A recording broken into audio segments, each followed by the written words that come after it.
Mais j'ai dit, we've already won. Nous avons déjà gagné, Inch'Allah, en 2024, nous allons bien gouverner. Parce qu'évidemment, je te dis, pour nous, évidemment, la victoire, c'est pas, je veux dire, une victoire comme pour les autres.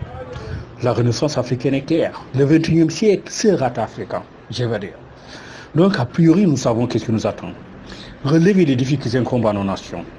Je te l'ai dit. Depuis 60, on dit que les États africains sont indépendants. Depuis 60, exactement, les tâches sont là et attendent d'être exécutées. Tu vas me dire, évidemment, depuis 60, des présidents se succèdent à la tête des palais, mais ne font pas le travail qu'il faut faire exactement.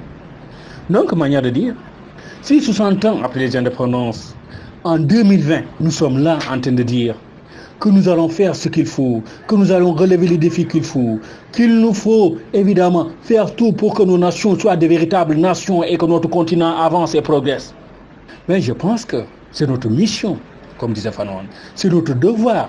Si nous ne le faisons pas, nous aurons failli exactement accomplir ce que nos peuples veulent que nous fassions exactement pour eux. J'ai dit évidemment, la Renaissance africaine est claire, je veux dire, dans ses visions, dans ses optiques, dans ses ambitions. Quand on dit la Renaissance africaine, nous dit démocratisation. Quand la Renaissance africaine nous dit bonne gouvernance. Quand la Renaissance africaine nous dit il faut donner du travail à toutes les couches sociales, exactement. Mais je veux dire, la Renaissance africaine dit ce qu'il faut exactement pour que l'Afrique avance, pour que l'Afrique sorte de sa situation actuelle, pour que l'Afrique progresse. Mais c'est ça aussi les enjeux.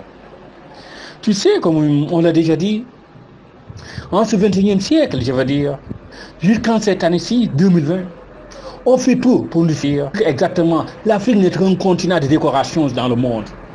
Sur le plan économique, on cote l'Afrique moins de 5% de l'économie mondiale. Ben, je veux dire, qui est-ce qui fait ça? C'est oublier évidemment que c'est l'Afrique qui a les matières premières. Donc tu sais évidemment, c'est une manière biaisée de marcher sur la conscience des Africains, leur disant que votre Afrique ne vaut rien, vous n'êtes capable de rien, vous ne serez rien. C'est ce que l'Occident a oublié de dire, ouais.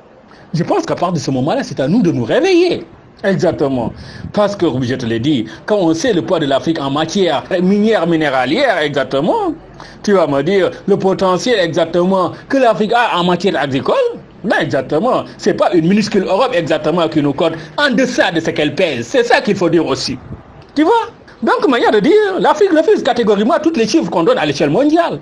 Parce qu'évidemment, c'est une manière, tu vas me dire, d'insulter la conscience des Africains, d'insulter les compétences et capacités des Africains, d'insulter exactement, tu me diras, notre génie créateur. Mais pour dire exactement, nous allons faire le nécessaire, relever les défis. Inch'Allah, le 21e siècle sera africain.